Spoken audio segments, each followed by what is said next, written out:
Good evening and welcome to the Capital Talk. Today, we will break down one of the most stunning and consequential military events of the modern era, the sinking of IRIS Dena, an Iranian warship torpedoed by a U.S. submarine near Sri Lanka, and its devastating global impacts. Ladies and gentlemen, and welcome to Capital Talk. Tonight, we are covering a story that has shaken the world, not just the Middle East, not just the Indian Ocean, but every corner of the globe that depends on oil, trade, and the fragile rules of international law at sea. On the morning of March 4th, 2026, the world woke up to a piece of news that many thought belonged to a history textbook, not a live news ticker. An American attack submarine sank an Iranian Navy ship off the coast of Sri Lanka, extending an ongoing conflict with Iran all the way to the Indo-Pacific. It was the first time since World War II that a U.S. submarine sank another vessel using a torpedo. The ship was the IRIS Dena, a proudly commissioned Iranian frigate. And within minutes of a distress call at dawn, it was gone, swallowed by the Indian Ocean, leaving behind only oil slicks, empty life rafts, and the bodies of Iranian sailors floating in the water. What you are about to read is not just a military briefing. It is the story of a world changing in real time. A story about power, precedent, human tragedy, and an energy crisis that could affect the price of petrol in your city, the food on your table, and the stability of the global economy. Let's break it down. IRIS Dena was a Mujj-class frigate in the Southern Fleet of the Islamic Republic of Iran Navy, named after Mount Dena. She was not just any ship. She was a symbol of Iranian naval pride. Between 2022 and 2023, Dena and IRIS Makran had performed the historic 360-degree mission around the world, a landmark voyage for the Iranian Navy. She had been sailing international waters with confidence, with history, and with the Iranian flag flying high. In February 2026, Dena participated in the International Fleet Review 2026 held at Visakhapatnam, India, a prestigious multinational naval event. She was not on a war footing. She was returning home, peacefully, from a diplomatic naval gathering. The Iranian frigate IRIS Dena was torpedoed and sunk by an American submarine in the Indian Ocean on March 4, 2026, approximately 40 nautical miles south of Gal, a city on the southern coast of Sri Lanka. Dena transmitted a distress call at 0508H local time. The ship sank before Sri Lankan rescue forces could even reach the area. Sri Lanka's Foreign Minister Vijitha Herath confirmed the distress call in Parliament, saying, "By 6 a.m., we dispatched boats to the scene while the Air Force also joined rescue efforts." But they were too late. The submarine launched a -48 Malawian Kwacha's heavyweight torpedo. Chairman of the Joint Chiefs, General Dan Kane, confirmed this during a briefing at the Pentagon. This is one of the most powerful anti-ship torpedoes in the American arsenal, capable of breaking the keel of a vessel in a single detonation. The Pentagon even released video footage showing the explosion at the stern of the ship before it slipped beneath the surface forever. Sri Lanka's Navy confirmed that 87 bodies had been recovered and 32 sailors were rescued after the Iranian military ship sank just outside the island's territorial waters. The ship had approximately 180 crew members on board. About 100 others remained missing. Sri Lanka's deputy foreign minister told local television that at least 80 people were killed in the strike. Think about that for a moment. These were not combatants attacking anyone. These were sailors, young men serving on a ship returning from a naval parade in India who never made it home. U.S. Defense Secretary Pete Hegseth confirmed the attack from the Pentagon podium in chilling language. An American submarine sunk an Iranian warship that thought it was safe in international waters, Hegseth said. Instead, it was sunk by a torpedo. Quiet death. The first sinking of an enemy ship by a torpedo since World War II. Like in that war, back when we were still the War Department. We are fighting to win. These are not the measured words of a diplomat. These are the words of a nation at war and proud of it. To understand the sinking of IRIS Dena, we must understand the fire that was already burning before March 4th. Beginning on February 28, 2026, Israel and the United States engaged in coordinated joint attacks on various sites in Iran, codenamed Operation Roaring Lion by Israel and Operation Epic Fury by the United States. The attacks targeted key Iranian officials, military commanders, and facilities. They included the assassination of Supreme Leader Ali Khamenei, whose compound was destroyed, along with several other Iranian officials. This was not a limited strike. This was the opening of a full-scale war. The warship's sinking occurred as the United States and Israel conducted airstrikes on Iran for a fifth consecutive day, following the killing of Supreme Leader Ali Khamenei and nearly 800 other people, including dozens of schoolgirls. Tehran responded with drone and missile attacks on Israel and U.S.-linked assets in Gulf countries, causing multiple deaths. The sinking of IRIS Dena was not an isolated incident. It was part of a systematic effort to destroy Iran's naval power entirely. CENTCOM Commander Admiral Brad Cooper said the U.S. was focused on sinking the Iranian Navy, the entire Navy. He stated, "Today there is not a single Iranian ship underway in the Arabian Gulf, Strait of Hormuz, or Gulf of Oman, and we will not stop." General Kane told reporters that U.S. forces had sunk Dena, over 20 Iranian vessels, and an Iranian submarine since the start of Operation Epic Fury on Saturday. Hegseth declared the Iranian Navy combat ineffective, decimated, destroyed, defeated. Here is where this story gets deeply complicated. IRIS Dena was not lurking in the Persian Gulf. She was sailing in the Indian Ocean, thousands of miles from the war zone. Iran's Foreign Minister Abbas Araghchi responded furiously.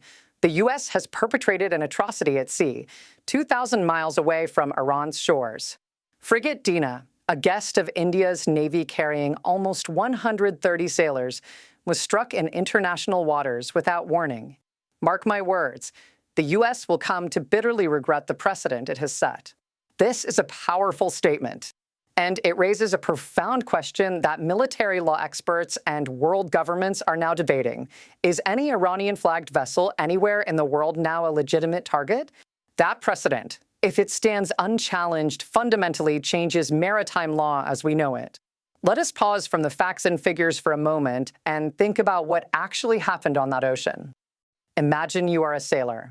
You have spent weeks at sea, proudly representing your country at an international naval review in India. You marched in a parade. You shook hands with naval officers from a dozen nations. And now you are heading home. The sun is not yet up. The Indian Ocean is calm. You are 2,000 miles from any battlefield. And then, without warning, without a radio call, without any declaration, your ship explodes. The distress call came at 5:08 in the morning. By the time Sri Lankan rescue boats arrived, the ship was already gone. There was no ship to find, only oil on the water, a few life rafts drifting, and bodies. Healthcare workers at Gal's hospital received the wounded Iranian sailors.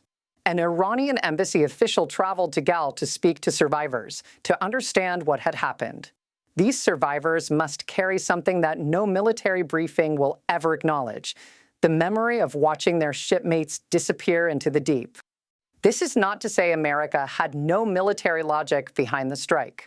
In the context of a declared war with Iran, Washington argues that enemy naval vessels are fair game anywhere.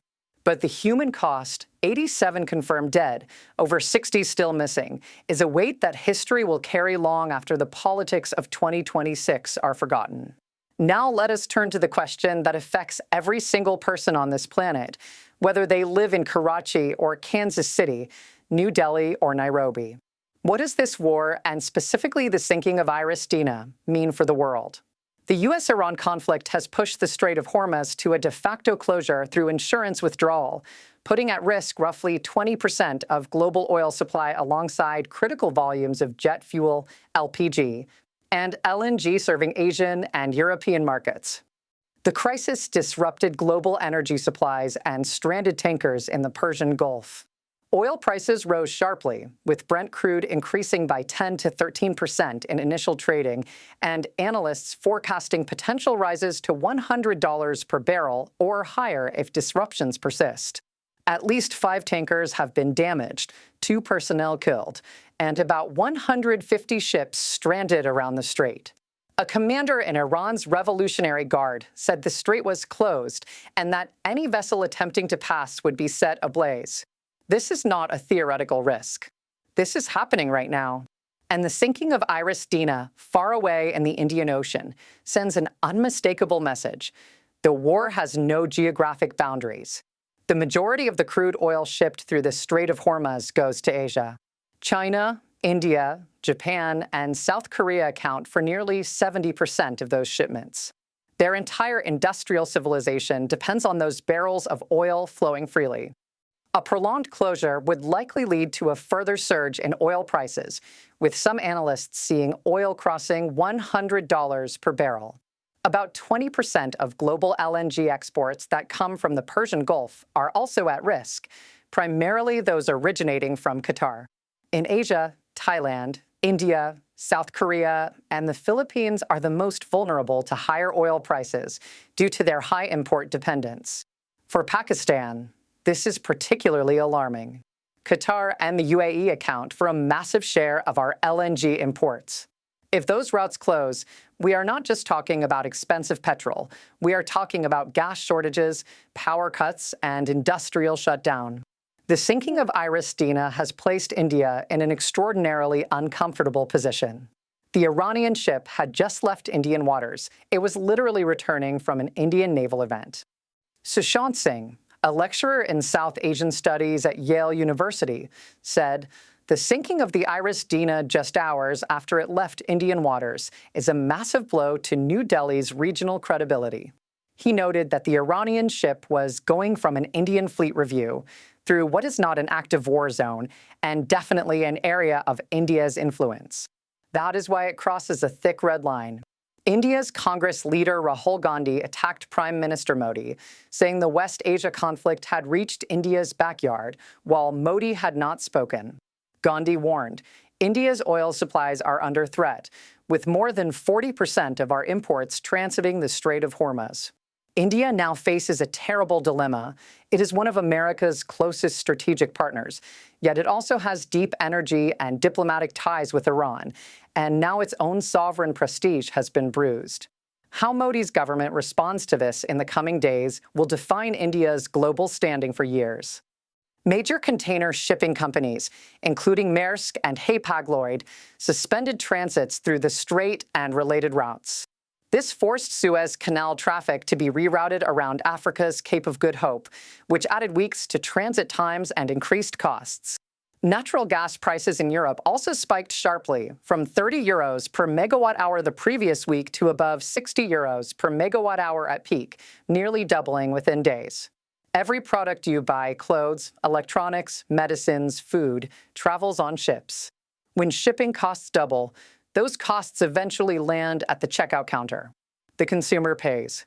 A prolonged closure of the Strait of Hormuz is, in the words of one energy analyst, a guaranteed global recession. The world's spare oil capacity comes from Gulf states and would be unable to reach markets if the strait remains inaccessible. What you would see is hoarding, especially by Asian countries that were big importers of oil and gas when they realized that Hormuz is closed, said Robert McNally, a leading energy analyst. You would see the mother of all bidding wars. For developing nations, Pakistan, Bangladesh, Sri Lanka, Egypt, already struggling with debt and inflation, a prolonged oil shock would be nothing short of catastrophic. Perhaps the most lasting global impact of the IRIS Dena sinking is one that cannot be measured in barrels of oil or ship tonnage. It is the question of what the rules now are at sea. The IRIS Dena was not sunk in the Persian Gulf battle space. It went down hundreds of miles to the east in Indo-Pacific waters, suggesting the U.S. submarine may have tracked the frigate well outside the theater of conflict. If a nation at war can torpedo an enemy vessel anywhere in the world's oceans, not just in the declared war zone, then every navy on Earth must recalculate its risk. Every country that has a military ship in international waters is now asking, could this happen to us? Iran's foreign minister called it an atrocity and promised consequences. China, Russia, and others are watching very carefully. Because today it was Iran. Tomorrow, precedents have a way of becoming policies. Let us step back and analyze the larger picture. America has sent 4 messages simultaneously with the sinking of IRIS Dena. First, U.S. submarines can find, track, and destroy any target anywhere on Earth, not just near Iran. The Indian Ocean, 2,000 miles from the Persian Gulf, is not a sanctuary. Second, this war will not be geographically contained. Iran's Navy, wherever it sails, is a target. The Indo-Pacific is now part of the battle space. Third, the United States is willing to risk diplomatic fallout with India, Sri Lanka, and Indo-Pacific nations to prosecute this war comprehensively. No ally's backyard is off-limits. Fourth, America wants to completely eliminate Iran's naval capability, not just defeat it. The stated goal of sinking the entire Iranian Navy is one of the most sweeping military objectives declared publicly since the Second World War. Iran, for its part, faces an existential choice. Its navy is gone. Its supreme leader is dead. Its cities have been struck. Yet it has the Strait of Hormuz, and closing that strait, even partially, causes global economic pain that could turn world opinion and create pressure on Washington in ways that missiles cannot. The great danger of this moment is escalation. If Iran strikes American assets more aggressively, Washington escalates. If oil hits $120 or $130 a barrel, economies crack. If global recession looms, political instability follows. And political instability, historically, is where wider wars begin. Ladies and gentlemen, the sinking of IRIS Dena is not just a military event. It is a signal flare illuminating a world that is more dangerous, more unstable, and more interconnected than it has been in decades. 87 sailors are confirmed dead. More than 60 are still missing in the Indian Ocean. A ship that sailed around the world in peace and was attending a friendly naval review just weeks ago now rests on the ocean floor. The Strait of Hormuz, the artery through which a fifth of the world's oil flows, is effectively closed. Oil prices are spiking. Shipping is in chaos. India is embarrassed. Asia is alarmed. Europe is shivering over gas prices. And the world watches to see what Iran does next. What happens in the Persian Gulf does not stay in the Persian Gulf. The economy of Pakistan, the fuel prices of Japan, the electricity bills of Germany, all are connected by those thin blue lines of sea lanes that we never think about until they are on fire. The world tonight is holding its breath. This has been Capital Talk. Stay informed, stay engaged, and remember, the decisions made in Washington and Tehran in the next 72 hours may shape the next decade of your life. Good night.